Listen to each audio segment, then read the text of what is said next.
জন্মের সপ্তম দিনে আকিকা দিতে হবে, দিতেই হবে। ভিক্ষা করে আকিকা দিতে হবে, ভিক্ষা করে। জমিদারি দিয়ে দেন, চাকরি করেন সেটা দিয়ে দেন, ব্যবসা করেন সে টাকা দিয়ে দেন, কোনোটাই টাকা না। এখন কোথায় যেতে হবে? ভিক্ষা করে 7 দিন যাবৎ ভিক্ষা করতে হবে সপ্তম দিনে আকিকা দেওয়ার জন্য। ওটা তার বাপের জিম্মেদারি।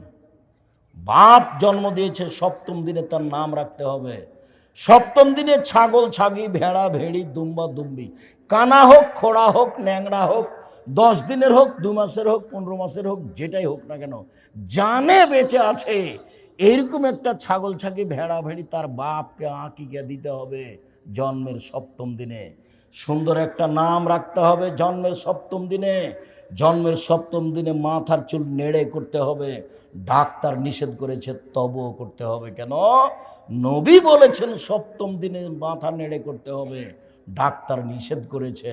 নবী বলেছেন জন্মের সপ্তম দিনে মাথা নেড়ে করতে হবে।